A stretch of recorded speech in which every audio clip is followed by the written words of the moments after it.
May gabi mga bok, atong buhaton karon. Tudluan ta mo unsaon pagkuha o ginatawag nga kuyamas sa fish pond. So, dili ta mo gamit og gloves or even pukot or net. Ang atong gamiton ang ato lang kamot. So, pakita na ko sa inyo kung unsaon na to pagdakop sa kuyamas. And kinahanglan nato mo gamit og flashlight tapos sudlanan sa kuyamas. So, tara ako na ipakita sa inyo kung saan pagdakop. Excited na ko mga bok na ipakita sa inyo kung saan ako pagdakop og kuyamas. So manaog sa ta sa atong balay, sa atong hagdanan. And karong grabe kay kangit-ngit diri ang side no diri sa among lugar, and nanay balding atong sudlan sa kuyamas. So karon kinahanglan ako pilon ang akong short kay para dili ta mabasa kay medyo lapok ang atong taakan. So andam na ang atong sudlanan sa kuyamas. So tara. Samtang gabaktas ko diri mga bok, first dayon na nakita nako is kuyamas dayon sa kilid. So nara. So pag flashlight nako, medyo dako-dako kaso nisod nga lang. So mangita ta diri so mao na ni ang atong fish pond nga taakon. So munaog ta diha tadtaod, and pangitaon nato kung asa ta munaog. So anhi ko diri sa unahan kay para makita nako kung asa dapit ta munaog kay medyo habog ang dike. So dinhi and kinahanglan nato magtiniel. So nagtiniel ko diha kay syempre tubig man, and wala ko magtuo mga bok na pag naog pa lang nako mo na day ni musugat sa ako usa ka halas. So ang tawag sa amo ng mga bok tangkig, ambot lang sa lugar ninyo kung si tawag ana ay kabala ka mga bok kay kana dili na siya poisonous. So wala na siya kamandag kumbaga. So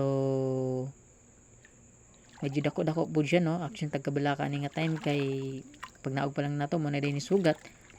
So padayon ta diri ang time, and sa unahan nanadayon ko'y nakita, and pagka flashlight nako so naagyud mga bok no. So nara mo na ni kuyamas duha ka bok nagtapad pero usa lang akong nadakpan. So kinahanglan pag mudakop ka ng mga bok dapat paspas gyud imong lihok, dili pwede mag-inarte, dili magpalamya-lamya kay once na magpalamya ka di gyud mo siya madakpan, dali ra siya musod sa iyang bangag. So nanabutay nakita mga bok. So karon ana medyo hapit na kabuhi pagdakop nako pero nagunitan ra nako. So nara nadakpan nato ang usa ka kuyamas. So kung makita niyo mga bok medyo dako-dako gyud siya no. So laki na siya, kung makita niyo ang tiyan medyo patulis, lalaki na siya. So laki nga kuyamas ang atong nakuha. Duha na ka kuyamas ang atong nakuha mga bok. So kinahanglan pa nato dungagan. So karon anita diri sa unahan kay for sure na apay mga kuyamas nga atong makita, and nakabantay ko mga bok sa kilid na nakita usa ka baki.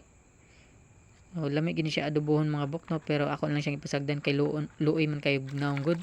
So pag tan-aw nako sa pag flashlight nako sa unahan mga bok, na may nakita mas dako nga tangkig, dublihon ang kadako sa permiro na akong nakita. So makita ninyo da mga bok no, grabe tambok nga taas. So makita ninyo mga bok ang kadako niya, ang katambokon niya murag bukton sa bata. Kung ato nang sukdon mga bok no, taas gyud siya mura siya isa ka dupa ka taas, og dako siya nga tangkig. Kaning tangkig mga bok kusog kini siya mukaon og mga bangus, labi na mga tilapia, mga palo, mga busail.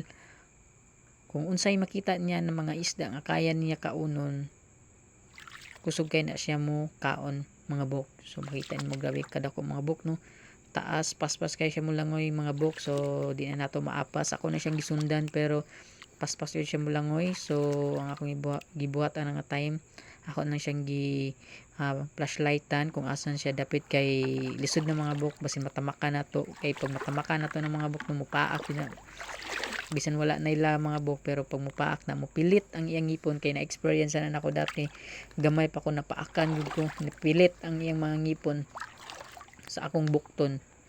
So mo na ang ginalikayan nako. So karon padayon ta sa unahan na po nakita na kuyamas. So kaya dako-dako siya. Pagdakop na ko mga bok, wag din ako nakuha mga bok. Ang akong nakuha noon duha ka kuyamoy nga ipo. So maaro gyud na akong nakuha in town. So magpadayon gyapon ta ato sa lingkuan og tubig ang atong balde kinasudlan og tubig. Kay di na siya muluktaw, di siya mabalance kung naay tubig pag ibutang nato. So ato siyang bawasan. So duha pa lang ni ato ning dungagan. So karon well ga lakaw kong mga buhok no. Ako yung na flashlightan sa ibabaw. Usa ka kuyamas, medyo dako-dako yun siya. So kinahanglan ang buhaton gyud ang mga buhok paspas gyud imong lihok. Parehas ana. Kinahanglan paspas imong pag dakop kay kung medyo lousy mga buhok no, di gyud mo na siya makuha. Kung medyo magpalangan-langan ka, kinahanglan paspason gyud mo og dakop siya. So ano po din nakuha? Bai. So bai na siya mga buhok. So tulo na atong nakuha. So karon sa unahan mga buhok no, wa ko magdahom pod nga nakoy makita nga ing-ani nga mura siya alimatok pero lapad. Wala ko kasayod mga buhok kung unsay tawag ani sa inyo no. Kay mismo diri sa amo po kasayod unsay tawag ani kay karon na jud ko nakita og ing-ani nga klase nga naglakaw sa yuta nga lapad siya nga mura siya alimatok. Maklaro gyud yung mga mata. Kung makita inyo mga buhok no, maklaro gyud yung duha ka mata. Na, so pasagdan na lang nako mga buhok. So padayon ta diri sa unahan. Kay tulo pa lang ato nakuha. Karon sa unahan mga buhok na ko nakita. Usa ka kuyamas na pud. So ingani ra pagdakop mga buhok oh. Ingana no. Kinahanglan gyud paspas kay kung di mo paspasan, di gyud mo makuha. So kinahanglan paspasan gyud na nimo og dakop. So laki ang atong nakuha mga buhok. Upat na atong nakuha. So karon ako'y nakita diri sa sagbot dapit no nakatago mga buhok nara nigimaw mga buhok. Kana testingan nato og kuha kung makuha siya kinagungong manggod siya sa bangag, medyo lisod jud siya kwaon mga buhok kay naanag jud siya dapit sa bangag. So pag imo nang dakpon bisan pinapaspas medyo lisod na kayo. So wa gyud nako siya nakuha. So karon proceed ta diri ang mga buhok nako'y nakita mga buhok na kalahi gyapon ni sa kuyamas pero ang ginatawag sa amo ani mga buhok asan.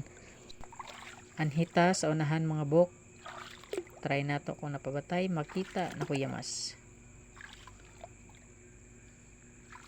Medyo wala nagkayo ko nakita din mga buhok. Kaninga tayo mga buhok na ako'y nakuha na tuway. Sa shell mga buhok. Tuway ang tawag sa amo ana. Wala ko kasayod kung si tawag sa inyo na mga buhok. Pwede niyo i-comment mga buhok kung si tawag sa inyo ana. Lami kayo na siya sabuan. Tapos adobohon. Pwede pod gataan. Kana. So nanguha na lang pog tuway kay nagtapok manggod. Sayang man pod og di nakukuhaon kay masud-an ba ng mga buhok. Di ba libre na ang panudan diri sa lugar namo mga buhok. Kung magkugi lang gyud ka, way problema sa sudan. Bugas na lang gyud. Na po nakita. Tawag ana diri bagungon. So ginabaligya po ng mga buhok no. Per taro. So namo ko'y nakita, ako na lang pong ipamunita, ako na lang pong ipanguha kay apil na siya sa sudan. Na po nakuha ng tuway. So kana na po mga buhok. Daghay tuway diri sa fishman na mo mga buhok.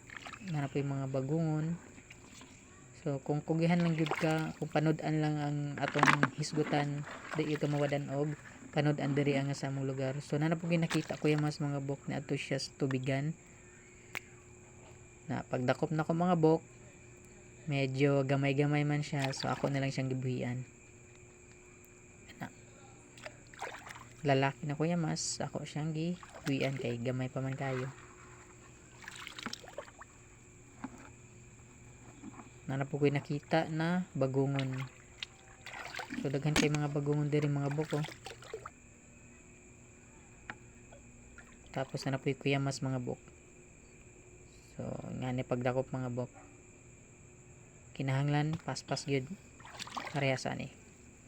Di ba? So kinahanglan paspas lang gyud ka. Mao na ni ang atong nadakpan or nakuha mga buhok.